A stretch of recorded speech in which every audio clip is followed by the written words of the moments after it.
नमस्कार दोस्तों, हमारे YouTube चैनल पर एक बार फिर आपका स्वागत है। आज मैं आपके लिए मध्य प्रदेश शिक्षक वर्ग 3 परीक्षा संबंधी एक और इम्पोर्टेंट जानकारी लेकर आया हूं। जैसा कि आप जानते हैं, वर्ग 3 का रिजल्ट जारी हो चुका है और रिजल्ट जारी होने के पास आपके पास दो चीज़ें हैं। एक तो आपके मार्क्स हैं और दूसरी आपकी रैंक। तो इन दोनों चीज़ों को लेकर बहुत ज़्यादा लोग परेशान हैं कि आखिर नियुक्ति रैंक के आधार पर मिलेगी या नंबरों के आधार पर। और बहुत ज़्यादा इस चीज़ को लेकर मेरे पास कमेंट भी आते हैं, मैसेज भी आते हैं कि सर मेरे इतने मार्क्स हैं या मेरी इतनी रैंक है, तो क्या मुझे पोस्ट मिलेगी या नहीं मिलेगी। तो इस चीज़ को मैं यहाँ पर विथ एग्जाम्पल आपको समझाने वाला हूँ, तो आप लास्ट तक वीडियो को ज़रूर देखें जिससे सारी चीज़ें आपकी क्लियर हो जाएँ। तो चलिए, जैसा कि आप यहाँ देख रहे हैं, वर्ग 3 में रैंक के आधार पर नहीं मिलेगी नियुक्ति। तो वर्ग 3 में रैंक के आधार पर नियुक्ति आपको नहीं दी जाएगी। यहाँ पर जो नियुक्ति है वो मिलेगी आपको कट ऑफ के आधार पर, और कट ऑफ बनेगा आपके मार्क्स से, जो आपके नंबर नॉर्मलाइजेशन होने के बाद आपको स्क्रीन जो आपके स्कोर कार्ड है उसमें आपको दिखेंगे, उसके आधार पर यहाँ पर कट ऑफ बनाया जाएगा। तो अधिक रैंक वाले निराश ना हो। जिनकी भी रैंक ज़्यादा है उनको परेशान होने की ज़रूरत नहीं है कि मेरी 15,000 रैंक है, 12,000 है, 20,000 है। तो वो इस चीज़ को लेकर परेशान ना हो कि रैंक ज़्यादा है या क्या है, क्योंकि यहाँ कट ऑफ के आधार पर ही आपको पोस्ट दी जाएगी। अब किस प्रकार से पोस्ट मिलती है या कैसा कॉन्सेप्ट इसमें लगाया जाता है, इसके बारे में मैं आपको समझाने वाला हूँ। तो एक आसान एग्जाम्पल से आपको समझाने की कोशिश करूँगा, क्योंकि यहाँ पर थोड़ा सा मामला टिपिकल होता है, लेकिन आप आसान एग्जाम्पल से समझने की कोशिश करें। मान लीजिए यहाँ पर 11,000 पोस्टों के आने की बात की जा रही है। तो इसमें एग्जाम्पल के लिए आप मान लें कि ओबीसी की 2,000 पोस्टें हैं, ईडब्ल्यूएस की भी 2,000 हैं, एससी कैटेगरी की भी 2,000 पोस्ट हैं, और एसटी वालों के लिए भी 2,000 हैं, और जो जनरल है अनरिजर्व वाले उनके लिए 3,000 पोस्ट हैं। ये एग्जाम्पल के लिए मैंने एक रफ आइडिया ले लिया है कि लगभग मान लो इतनी इतनी पोस्टें हैं। तो अब देखिए, अगर हम बात करें एसटी कैंडिडेट की, जिनके लिए 2,000 पोस्टें हैं, तो क्या ज़रूरी है कि 2,000 पोस्टें हैं अगर, तो इनका टॉप 2,000 में शामिल होना ज़रूरी है तभी पोस्ट मिलेगी। देखिए, ऐसा बिल्कुल भी नहीं है कि टॉप 2,000 में होंगे तभी इनको पोस्ट मिलेगी, या टॉप 11,000 में होंगे तभी इनको पोस्ट मिलेगी।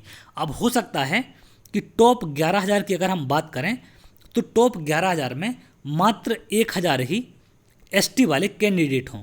तो अगर 1,000 कैंडिडेट होंगे तो इनकी 1,000 पोस्ट को तो खाली नहीं छोड़ सकते, तो कट ऑफ इनका और कम जाएगा और 11,000 से ज़्यादा रैंक वालों को यहाँ पर नियुक्ति दी जाएगी।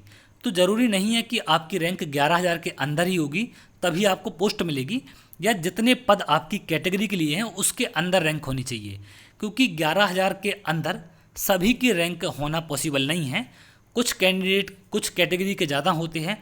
मान सकते हो आप यहाँ पर कि जनरल के 5,000 कैंडिडेट सिलेक्ट हो जाएं 11,000 के अंदर, ओबीसी के 3,000 हो जाएं, बाकी कम हों। तो यहाँ पर ज़रूरी नहीं है कि आपका टॉप 2,000 के अंदर या टॉप 11,000 के अंदर होना ज़रूरी है। तो आप उससे ज़्यादा भी रैंक होगी आपकी तो भी आपको यहाँ पर नियुक्ति मिलेगी, और इस आधार पर यहाँ पर नियुक्ति दी जाती है। जैसे ईडब्ल्यूएस की अगर हम बात करें, 2,000 पद भरे जाने हैं, तो ज़रूरी नहीं है कि ये टॉप 2,000 में ही होने चाहिए या टॉप 11,000 में ही होने चाहिए। हो सकता है ईडब्ल्यूएस वाले टॉप 11,000 में मात्र 1,500 हों, तो 511,000 से ज़्यादा जिनकी रैंक होगी उनको भी वहाँ पर नियुक्ति दी जाएगी। तो कट ऑफ के आधार पर ये सारा चीज़ें डिसाइड होती हैं, और कट ऑफ के आधार पर ही आपको नियुक्ति दी जाती है। तो आप इस चीज़ को लेकर परेशान ना हो कि मेरी रैंक ज़्यादा है तो क्या मुझे पोस्ट मिलेगी या नहीं मिलेगी। आपको सिर्फ एक ही चीज़ करनी है कि ज़्यादा से ज़्यादा पोस्ट यहाँ पर आए, इसके लिए आपको हमारा सहयोग करना है। हम लोग लगातार इसके खिलाफ आवाज़ उठाएंगे कि कम से कम यहाँ 51,000 पद होने चाहिए। 11,000 पद बहुत कम है, जो कि न्यूज़ में निकल कर सामने आया है। मैंने आज आपको वीडियो भी एक शेयर किया था जिसमें मैंने आपको जानकारी दी थी कि वर्ग 3 में कितने पद आने वाले हैं।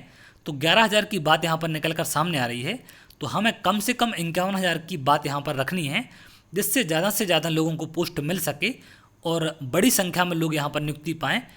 अगर आप सभी लोग इसमें साथ देंगे तो बिल्कुल हम यहाँ पर जीतेंगे और हम इसमें सफलता प्राप्त करेंगे। और जिनकी भी रैंक ज़्यादा है, 50,000 है, 60,000 है, उनको भी यहाँ पर नियुक्ति मिलने के चांस बनेंगे।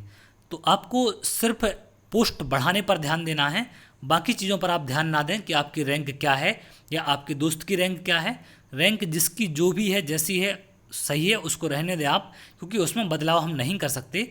बदलाव कर सकते हैं तो पोस्टों की संख्या में, तो उसके लिए हमें लगातार आंदोलन करना है, लगातार आवाज़ उठानी है, लगातार सोशल मीडिया अभियान भी चलाने हैं।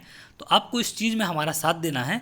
हम लोग समय समय पर आपको गाइडेंस करेंगे कि आपको इस समय पर, इस डेट पर ये चीज़ें करनी हैं। और जो भी चीज़ें आपको भी लगे आप हमें शेयर कर सकते हैं, उस पर भी हम वीडियो ज़रूर बनाएंगे और सारी चीज़ें जो यहाँ पर ज़रूरी होंगे वो करने की कोशिश करेंगे। तो चलिए, ये थी एक छोटी सी जानकारी जो भी रैंक को लेकर परेशान थे उनके लिए। तो उम्मीद करते हैं आपको जानकारी समझ में आई होगी।